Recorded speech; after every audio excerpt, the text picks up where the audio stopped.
Hey, look what we have found. A big sound in a small town, far away from the bright lights. They're making music every night. Discover what is all around. A big sound, a big sound in a small town. Big sound, small town. A really big sound. Big sound, small town. You're listening to Big Sound Small Town with Sandy Carlton.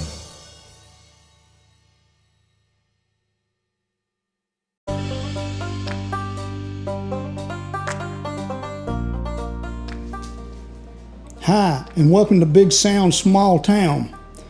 I'm your host, Sandy Carlton, and this is a podcast about the lives and stories of the musicians, writers, artists, and their associates that have their roots in the small towns and communities across America.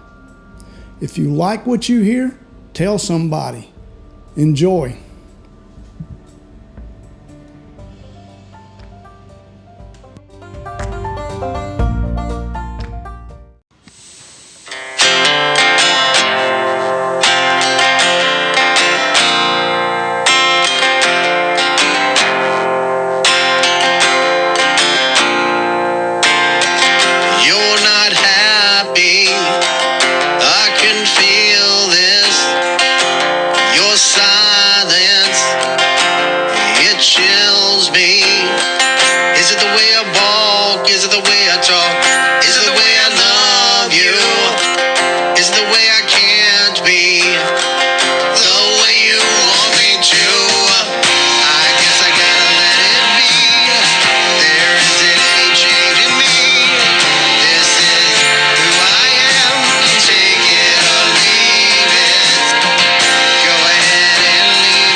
Today I'm in the Earl Scruggs Center, and my guest is drummer, musician, Justin Hill. Welcome to the show, Justin. All right, Sandy. Thanks for having me. I appreciate it. It's an honor.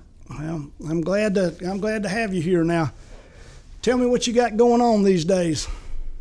Oh, goodness gracious. You know, wherever the music is where I want to be. So We're coming through this COVID crisis Yeah. right now, and it has been a real strain on a lot of venues and musicians and people that work to do it for a living. Sure, it is. We came through. 1st of March was the last. Well, it's not the last gig I played. I just played one this past weekend, but 1st of March, and then about the second week of March, the COVID thing really, put the strain on us, and then the governor stepped in and Yep. and he said, hey, we're gonna have to shut things down, and it was one of those things, well, is it just going to be for a couple of weeks, that kind of thing, but no, it's turned into much more than that, and we all trying to do our part, but we all got to make a living, and We do. It gets a little trying at times when you're a musician and you're trying to make a living doing it, but I'm glad I have a day job. So. Yeah.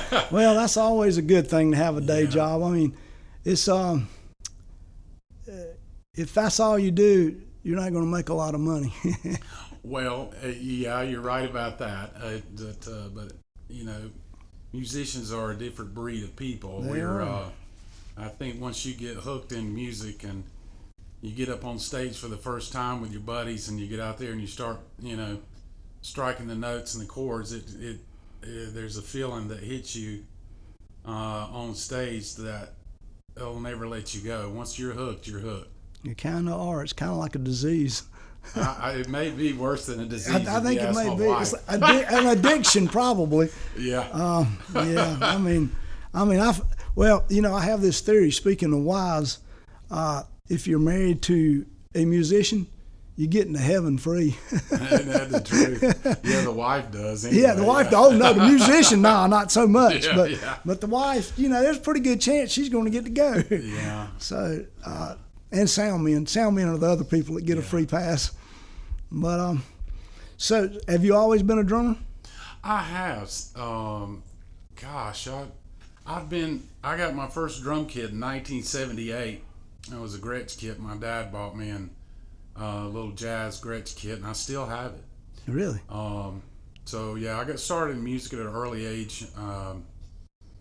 Took off, learning, all the 45s and albums that Mom and Pop had lying around, and I was one of those needle benders. I'd play the record till the black was wore off, and I think it kind of turned gray. So, that's how these kids these days. Yeah, got it made. They kind of just get to push buttons, and where you had to. When I was growing up learning music, you had to kind of put a little effort into it to make the music go. You did drop that needle. Yeah. They can go on YouTube these days and figure it all out pretty quickly. Yeah, I like YouTube. Yeah, I do too. I've learned a lot. I learned a lot of things that I was playing wrong. So it's been good. It's been good. So, all right, take me now. Did you take drum lessons at some point? Or did you just drop? I started, like I said, I got my first drum kit in the 6th grade, and I guess I was 12 years old, but my music and getting me started with playing drums kind of started at a younger age than that, and I'll have to back up just a second, but I had an uncle that played drums, and he pulled his drums out into his living room one night, and he put on some I think he had some colored bulbs, and he put the colored bulbs in the lamps, and That's cool. he put on some rock and roll, and he started playing those drums, and to me, I think he was playing exactly just like the album at the time, but I was hooked. And then my grandfather, my mom's dad, was Joe Waters. He lived up in Forest City, and he was a gospel player, and so I was around music at a very young age, from the time I was probably 5 or 6 years old, listening to those guys pick on those acoustic guitars and singing the gospel music, and I was always patting my foot to something, Right. But once I decided, the drums was what I wanted to do, I started in the band, in junior high. The 7th grade, I joined the band in junior high, which I grew up in Bessemer City, so it's not just down the street. Right. And the band was interesting, you know, because you're playing. I started out playing Right. snare drum, and then I moved to timpanis, and then of course, I learned how to read music, Sure. at percussion music. But I played snare for a long time. I played all the way through high school, but I was also in sports, so I was having to juggle the two. Oh yeah. Yeah, I was a football player and a baseball player during those days, and I love sports. And Oh yeah. but you know, once I hit high school, I started playing the jazz with the jazz choir. I started playing with the jazz and ensemble, and I was playing all the drumming for the chorus, and I was the go-to drummer in high school, and that was what I did. And I had a lot of friends that were rock and rollers, and I kind of envied them a little bit. You know, I always wanted to get in there and just bash it, you know, Right. Oh yeah. get out there and groove. But it seemed like they always had a drummer, so I would go and hang out with those guys. But but as far as, you know, old Bob Barker was my band director, and he was a phenomenal, had the most patience of anyone I'd ever met, as far as working with all the students and all the different instruments and how he approached each student. I never remembered the man ever getting mad about anything. That's good. But you know, he worked with us, and my mom lived in Gastonia at the time. My parents had separated, and my mom lived in Gastonia at the time. But I remember it like it was yesterday. I had a bicycle, and I'd ride my bicycle from Hudson Boulevard up to Garrison Boulevard when I was a young lad, and take drum lessons from Scotty Thomas. Yeah. And Scotty, and I'll tell you that story later, but Scotty and I met up again about 3.5 years ago. And we had a real chuckle over that. And he'd set me in a room with a metronome, and then he'd give me a stick control book, and then I would sit there and bang out, you know, as best I could to the metronome when I was a young kid. And you know, but as far as lessons go, you know, I think my real passion came from playing with players. Right. Oh, it makes a difference. I mean, you can get all your rudimental stuff down and the fundamentals. You can get your paradiddles and all that down, but playing with somebody else is a whole different deal. Yeah. But you know, not get off subject. You know, you asked me about the education of it, but I mean, I went on into high school, and I marched. Yeah. So I played tritoms, which in a lot of marching bands today have quads. You have 4 drums in front of you, and I had 3, but that wasn't enough for me. I always hung a little set of bongos off the side, hammered those things, and we used these gigantic drumsticks, and we taped them up. But you know, I graduated from Bessemer City High School in 1985, and there were 600.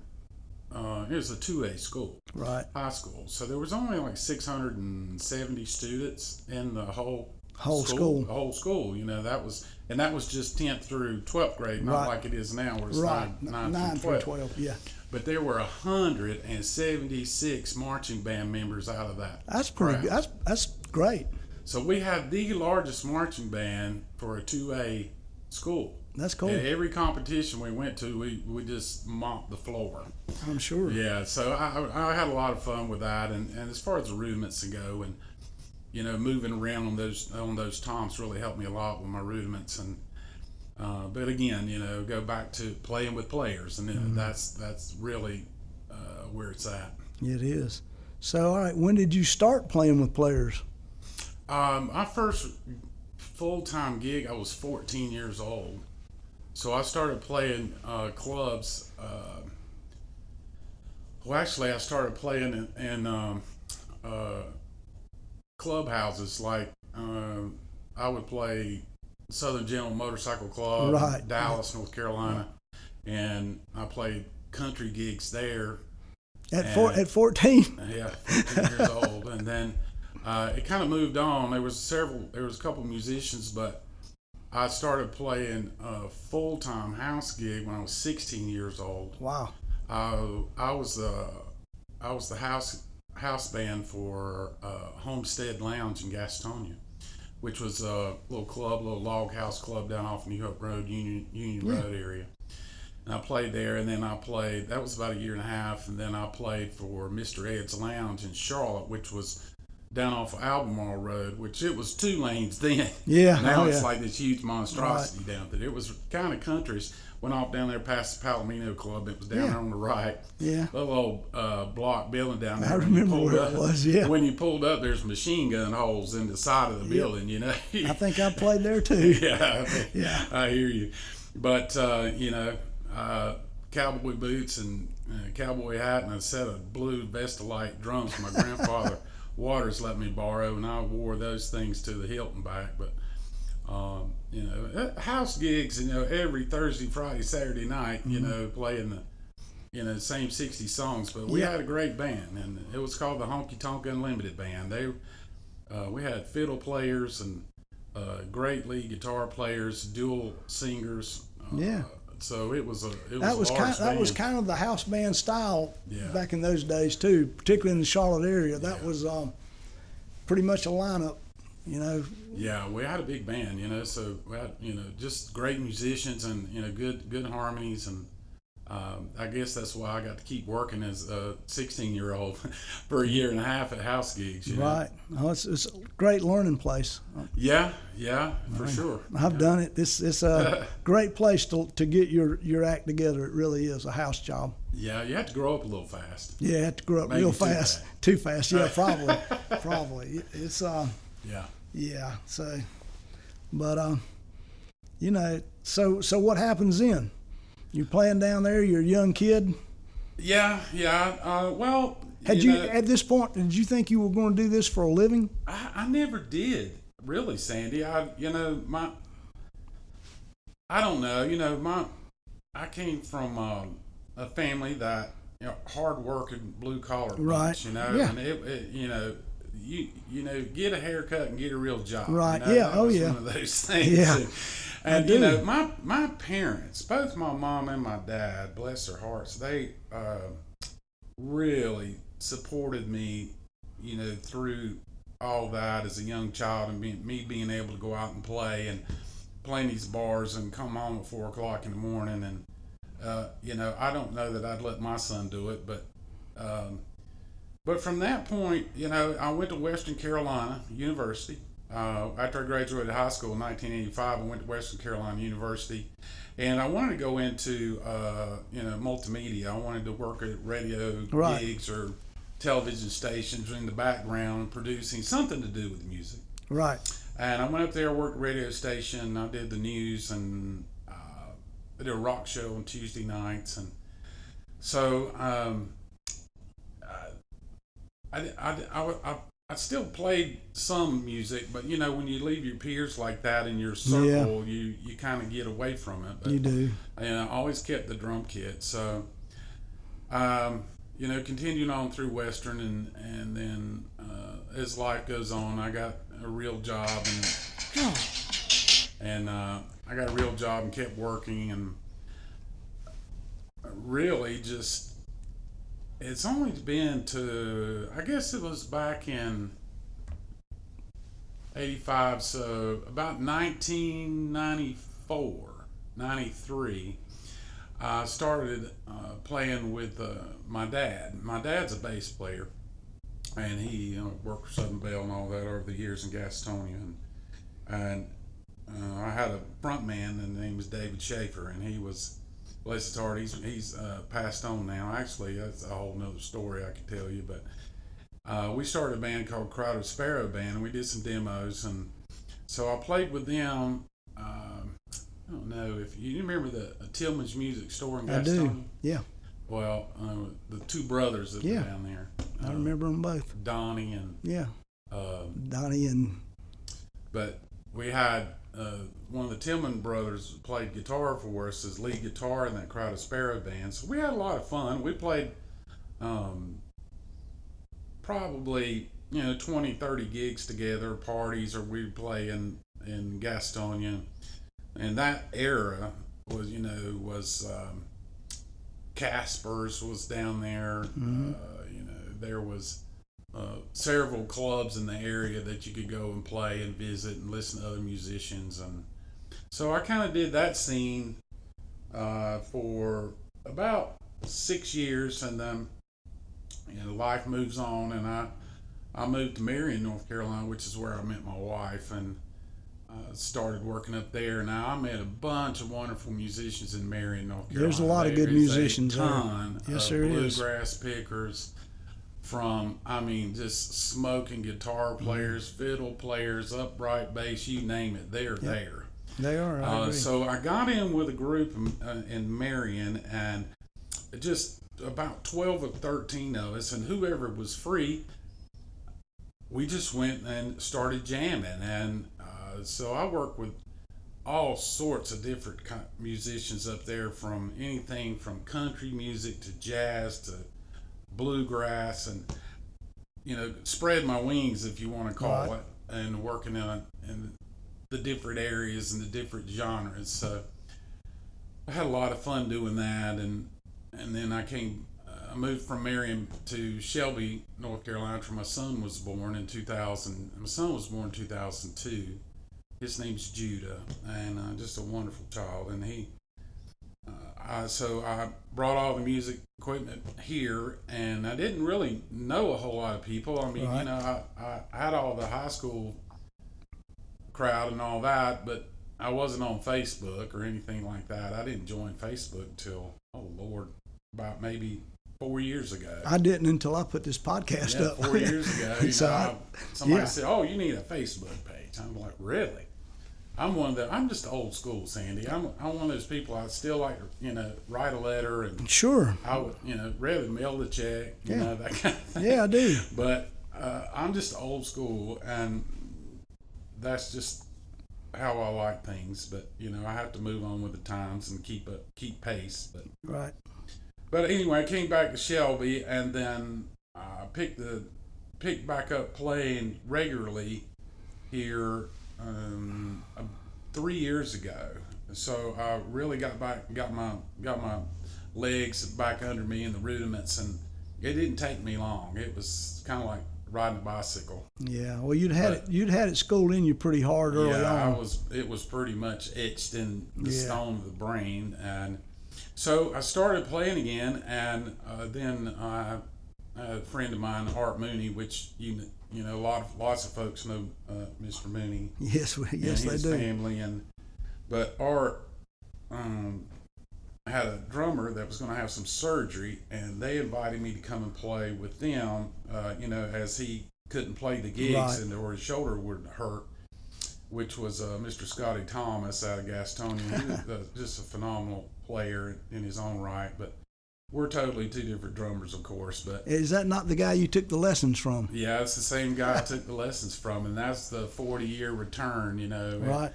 Actually, it was just a great to see him, and see that he's doing pretty well, and I just reminisce over me riding the bicycle up there, to take the class or take the lessons with him. So yeah, it was pretty cool. So Art, really, he was playing with Jeff Gates' band, and I was able to fill in and sub with them for a lot of local gigs here in Shelby, and big shout out to Newgrass for all the bands and great allowing all the for all the years and that we were able to go up there and play on their stage, and give us a little pocket money here or there to to at least and they have good food, by the way. They do. Yeah, they have real good food.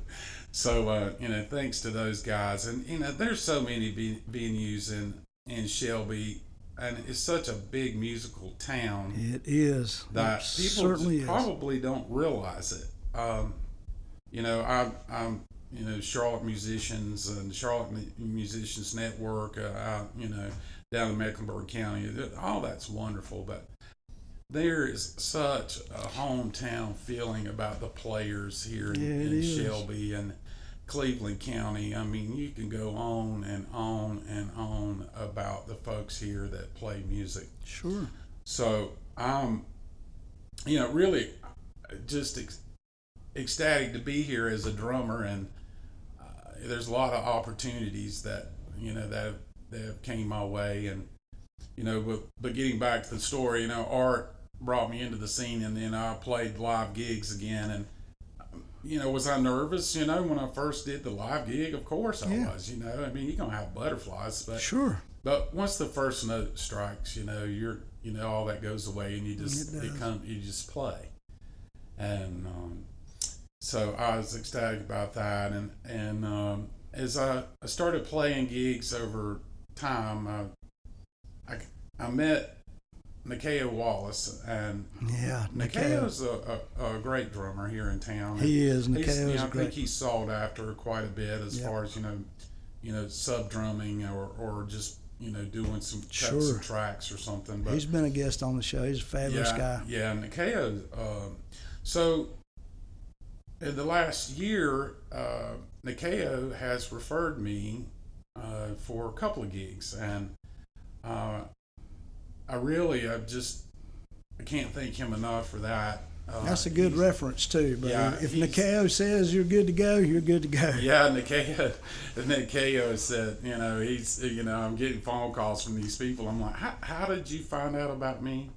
Yeah. And they said, well, Nikeo said for us to call you. I said, well, that's great. So I instantly get on Messenger and send Nikeo a thank you. But it's just awesome to be in this town and in this network of people and getting your name out there. And I have a whole story about my musical ideas and what I like to do, but well, it's nice to work, and it's nice to be able to play enough styles to work. Yeah, it does. And that you see a lot of, I guess I can go ahead and go into this, but you see a lot of drummers, young. I'm gonna say this, and I don't mean this in a bad way, but I see a lot of young drummers. Now, take in mind that I'm 53 years old, and I've been around the block a few times, but I see a lot of young drummers when I go out and watch other bands play, either in Morganton or wherever I am. I see a lot of people they're just overplaying the music. Sure they do. They're just overplaying the music. It's like, tibby-tabbing all over the place, and it's constant. It's all about them. I have one word for those folks: stop. You really? Just stop, man. Yep. So with me, I just want to serve the music. You serve the music, and you play and you listen. If you can listen and play with other musicians, and you can hear what's happening, what's going to happen with most songs. You're going to have a verse and chorus and verse and chorus and bridge or outro or whatever. Right. But if you just listen and get in the pocket and you can hear it and serve that music, you will get hired and play a whole lot more. Pocket drummers, pocket bass players get all the work. I'll tell you that. And that's just where I am. I was fortunate enough to play a gig last weekend with some guys, Chris Ferry and the Mason Crow. Right. Those guys are great, and they are. I had not met them, and they needed a sub drummer, and I got the call for that, so I went and played with them. Really nice place up in Tryon, North Carolina. It's a Mountain Brook Vineyard. Mm-hmm. Nice outdoor stage area, and kind of slants up the hill towards their main area up there. It's just a beautiful place. It was a beautiful fall day, and so I got in there and started playing with them, and they do 70% probably original music and 30% covers. Yeah, probably do. So there I was with my drums and mic'd up and ready to go, and never ever struck one note with them. Yeah, but the thing is, if you just listen and you fall in there, you'll be just fine, But as long as you're serving the music, and that's my big point, you got to serve the music and not overplay. So, what other projects you got going on? Well, I've got a project that I really, really enjoy, and it really.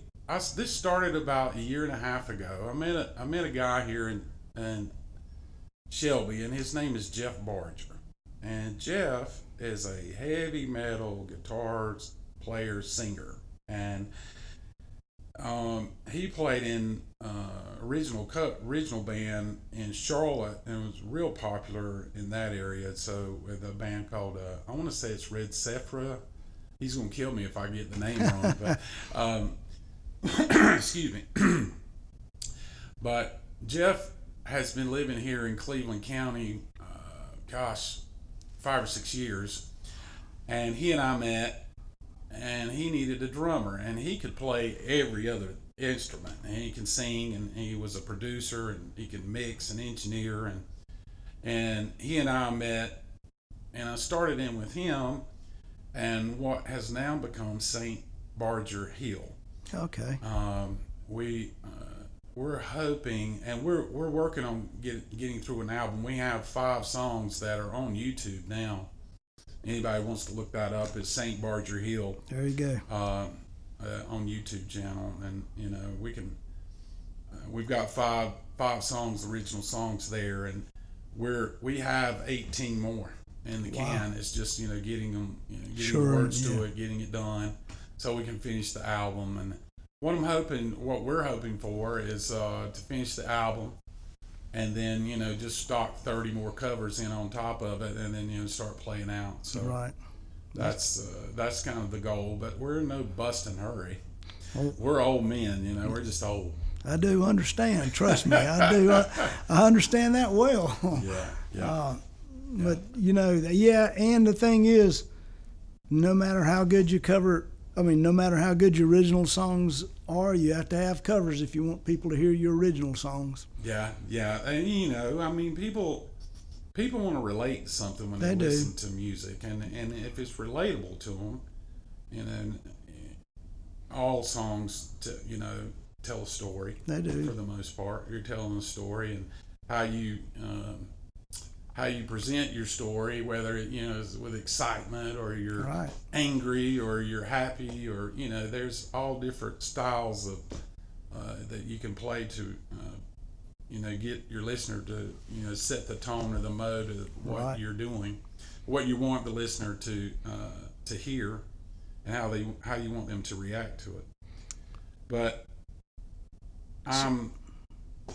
that this whole recording thing and getting into a studio, and I've been doing that now for 1.5 years, and recording drums. Recording drums is the hardest thing in all of studio work, is getting the drums to sound right. Right, and I think that was our number one goal. And I've always said this: no matter what instrument you play, and no matter this is just kind of my motto. If you sound good in the living room, you're going to sound good on stage. And I've always said, invest in a good instrument, buy a cheap mic. Yeah, true. But that whole ordeal that I have been through with Jeff Barger and being in the recording studio with him has taught me so much, and it's really improved my playing as far as the enunciation and the sticking, because you can't hide behind. You can't hide in the studio. No, there's no hiding. You can't hide behind the crunchy amp. You can't hide behind the walls rattling from the bass guitar.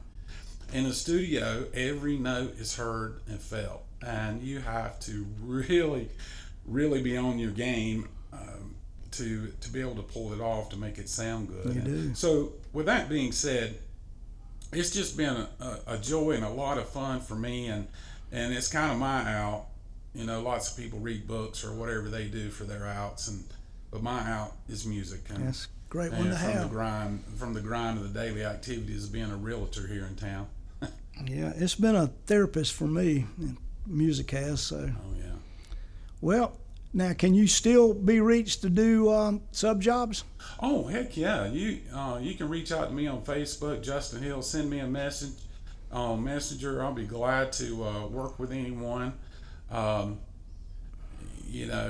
What's the old saying? Is the 3 things that you look for and why you play a gig: the money, the hang, and the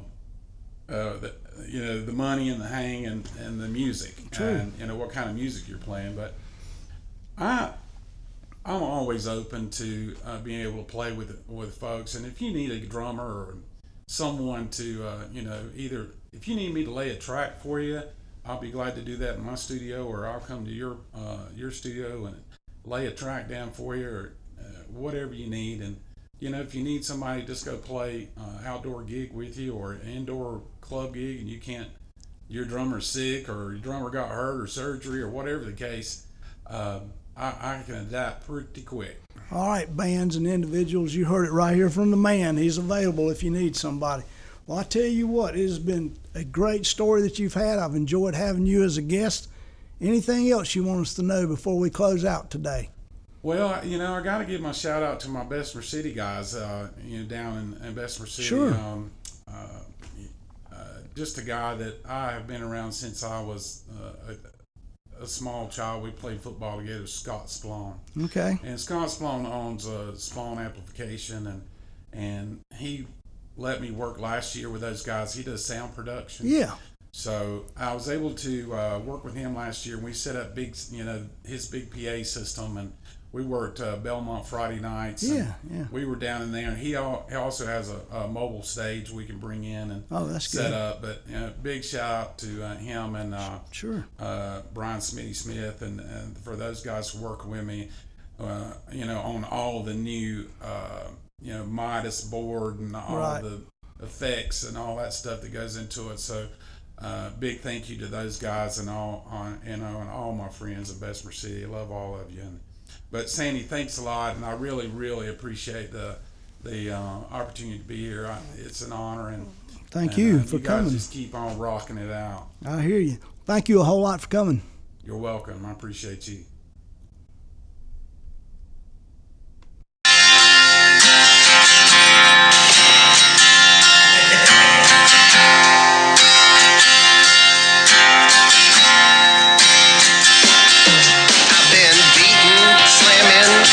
All day, all's telling me about my pay.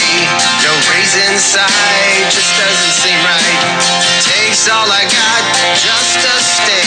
$12 an hour paying Uncle Sam. Can't get my ass up out of the sand. The groceries are up and the wages are down. Can't get ahead in this broke ass town.